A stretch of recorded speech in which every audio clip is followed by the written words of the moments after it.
So, hello guys. Ito pa yung gagawin natin is granny square po siya. So, ayan yung sa first round natin. Magic ring and then double crochet stitch. Ayan, by 3. So, 12 po yung gagawin natin double crochet stitch dito. Ayan. Para gagawa tayo ng square. Ayan, tight lang natin. And then, slip knot natin dito. Ayan, bilangin muna natin kung tama. Baka kulangin tayo mamaya. So, ayan. Then, 3 double crochet. And then, chain 1. And then, 3 double crochet. And then, chain 1. So, ganyan na po siyang gawin natin. Then, sa second round natin, ayan. Chain po tayo ng 3. And then, sa every corner, gawa po tayo ng 3 double crochet stitch. And then chain 1 and then 3 double crochet stitch. Ganun po yung gagawin natin. Ayan, chain 1 and then double crochet stitch. Wala siya maraming space. So, chain 1 lang tayo. So, ayan. And then one more. And then, we need na po tayo mag-chain. So, diretso na po tayo dun sa, ayan, meron na tayo corner. So, next na, ayan, bilangin natin. So, ayan, may yung corner natin. Diyan pa tayo ulit mag-double crochet stitch. Ayan. 2 double crochet. 3 double crochet stitch. And then, chain 1 and 3 double crochet stitch again. So, yan po yung gawin natin sa ating second round. Yan. Every corner, ganyan po yung gagawin natin para mas maganda siya tingnan. So, ayan. So, tuloy lang. And then, on the other side, same pa rin yung gagawin natin. Same pattern. 2, 3, ayan. And sa corner tayo. Magda-double crochet stitch again.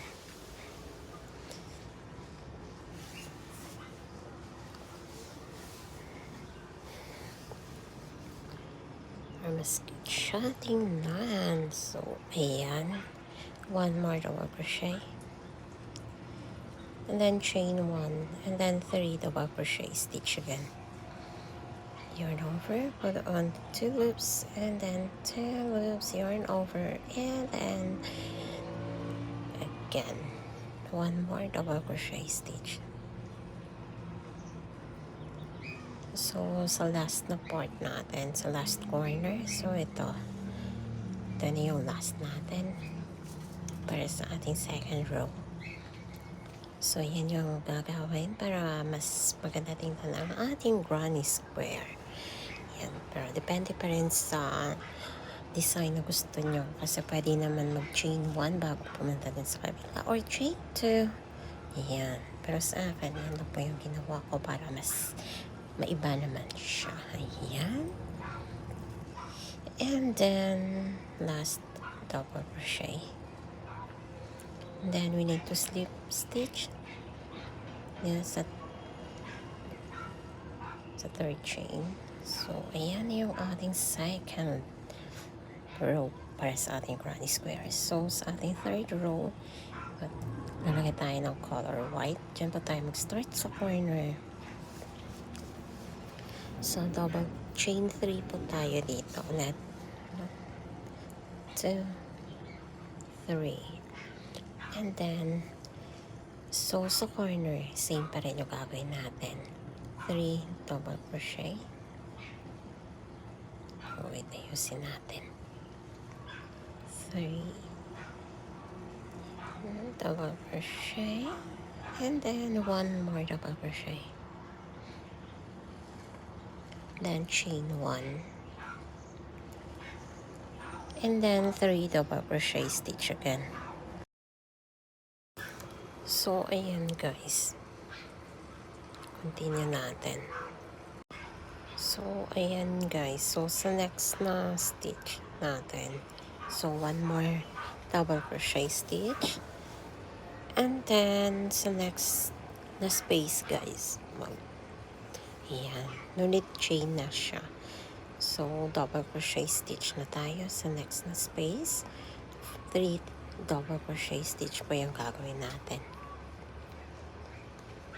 So, ayan. Ayusin natin. And then, 3 double crochet stitch again dito sa corner na side. So, ayan lang siya. May yung corner. 2. Ayan. 2 double crochet. And then, 1 more double crochet. And then, chain 1. And then, double crochet stitch again. 3 double crochet stitch po yung gagawin natin dito sa corner na side. Ayan. Para makabuo tayo ng square. Or ng ating granny square. Tinatawag. So, ayan. So, sa next na space, 3 double crochet stitch again. So, let's see it.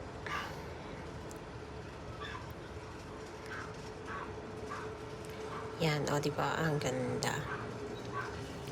Ayan. Okay din naman ang color combination. So, dito na tayo ulit sa corner. Yan pa rin yung gagawin natin, guys. Ayan. So, same pattern pa rin yung gagawin natin. So, ayan, guys. Continue natin. Nasa corner na siya banda. Nasa corner na tayo banda. Ayan. And then chain 1 and 3 double crochet stitch again. So, ayan. So, easy na po siya. Mas maganda po yung gawin yung ganito na wala po siyang chain pag sa next na space or sa next na stitch tayo. Para siyang ano talaga maganda tingnan. So, ayan. So, pag nandiyan na, so, ayan, no need to chain na siya, guys, para sa next na space pa. So, ayan, dahil sa corner na ulit, so, gawin natin 3 double crochet stitch again. Pag sa corner, ayan, mag-chain 1 po tayo para mas cute siya tingnan.